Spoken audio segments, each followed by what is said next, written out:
အားလုံးပဲမင်္ဂလာပါကျွန်တော်တို့ Evan ပါခုခေတ် sneaker culture ကကျွန်တော်တို့ comfort ဖြစ်တဲ့ trend bag ကိုပို့ပြီးသွားတဲ့အတွက်ဒီ comfort ဖြစ်တဲ့ brand တွေထဲမှာကျွန်တော်ဒီနေ့ Salmon brand ကိုပြပြမှာဖြစ်ပါတယ်ဒီ Salmon series ထဲမှာကျွန်တော်စီမှာရှိတဲ့ဒီ Speed Cross 3ရဲ့နောက်တစ်ရန်ဖြစ်တဲ့ Ace Ultra 3 GTX အကြောင်းကိုဒီနေ့ video မှာပြပြမှာဖြစ်ပါတယ်disclaimer အနေနဲ့ကျွန်တော်က sneaker review တွေလုပ်တဲ့လူမဟုတ်တဲ့အတွက်ဒီ Salmon ရဲ့ history တွေကိုပြပြမှာမဟုတ်ဘဲနဲ့ဒီနေ့စီးရတဲ့ honest review တစ်သက်ကိုကျွန်တော်ဒီနေ့ video မှာပြပြမှာဖြစ်ပါတယ်ပထမဆုံးအနေနဲ့ဒီ Salmon Speed Cross 3 series အကြောင်းကိုကျွန်တော်ပြောရပါမယ်ဒီ Speed Cross 3ကသူက running shoe series ဖြစ်တဲ့အတွက်သူ့စီမှာသုံးထားတဲ့ material ကဒါ ripstop nylon material ဖြစ်တဲ့အတွက်ပုံမှန်ရေဆိုတာရှုပ်ပေးတာလောက်တော့ AC အကျန်းခံတယ်ပြီးတော့ကျတော့သူ့ရဲ့ဒီအောက်က grip ကပေါ့နော်တော်တော်လေးကိုအကျန်းခံတဲ့ grip ဖြစ်တယ်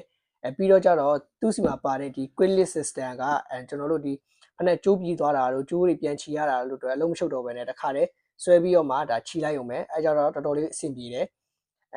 ဒါဆိုရင်ကျွန်တော်စီးလာတာဒါဆိုရင်2နှစ်ကျော်လောက်ရှိပြီပေါ့နော်ဒါပေါက်တာပြေးတာတွေဘာမှမဖြစ်ဘူးတော်တော်လေးအကျန်းခံတဲ့ဖက်နဲ့ထဲမှာပါတယ်ပြီးတော့ကျတော့ဒီ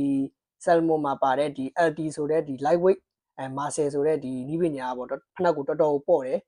စီးလိုက်ရင်လည်းဒီ6ထောက်နဲ့သားရဲကြတဲ့ခံစားချက်ကိုရတယ်ဒါပေမဲ့ तू ကတခုတော့ကျွန်တော်သိမကြိုက်တာ तू ကနည်းနည်းလေးပြက်နည်းနည်းဒီလိုနည်းနည်းရှည်တယ်အဲကြတော့ကျွန်တော်တို့ဒီ outfit တွေပါဝေးရင်တော့နည်းနည်းလေး outfit နည်းနည်းရွေးတယ်ပေါ့နော်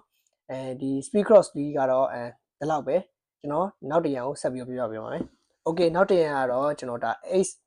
Ultra 3 GTX ဖြစ်ပါတယ်ဒီကောင်ကတော့ခုနတစ်ရန်နဲ့မတူဘဲနဲ့ဒီကောင်ကတော့ hiking တောင်တက်အတွက်ထုတ်တဲ့ဖက်ဖြစ်ပါတယ်အဲကြတော့ तू ကဘာဖြစ်သွားလဲဆိုတော့အောက်က grip တွေကတော့အကြီးဖြစ်သွားတယ်ပြီးတော့ကြတော့ဖက်နဲ့ရဲ့ပုံစံကလည်းဒီလိုနည်းနည်းလေးဒီပိုရှည်လာတယ်ပေါ့နော်ပြီးတော့ကြတော့ဒီကောင်က Gore-Tex လည်းပါသွားတယ်Gore-Tex ပါတဲ့အတွက်ဘာဖြစ်လဲဆိုတော့ရေဆိုခံတယ်လုံးဝအထဲထဲကိုရေမဝင်ဘူးရွှတ်နေပါတယ်ဆိုရင်အသာလေးပဲပြီးရင်ရေလေးဆေးချလိုက်တာနဲ့အကုန်လုံးကွာချသွားတယ်သူလည်းတူတူပဲဟိုထဲမှာပါသလိုပဲ quick lift system ပါတဲ့အတွက်တော်တော်အဆင်ပြေတယ်Salmon ကဒီ quick lift system ကတော်တော်အဆင်ပြေတယ်ဘာလို့ဆိုတော့ကျွန်တော်တခြားဖက်နက်တွေဆိုရင်ကျွန်တော်ခဏဖက်နက်ကကျိုးပြေတဲ့အတွက်ပြင်ပြီးချီရတာတော်တော်လှုပ်ရှုပ်တယ်ဒီလို quick lift system ပါတော့တော်တော်လေးအဆင်ပြေတယ်ပြီးတော့ဒီကောင်ရဲ့အရှိတိုးကတော့ပေါ့နော်ပြီးတော့ leather ပါတဲ့အတွက်အရှိ6ထောက်တွေပါခိုင်းပြီးမှလည်းပူစရာမလိုဘူးဒီကောင်ကဒီတောင်တက်အတွက်ထုတ်တာဖြစ်တဲ့အတွက်ဟိုကောင်ထက်ပို့ပြီးတော့အကျန်းခံတယ်ပို့ပြီးလဲမိုက်တယ်လို့ကျွန်တော်မြင်တယ်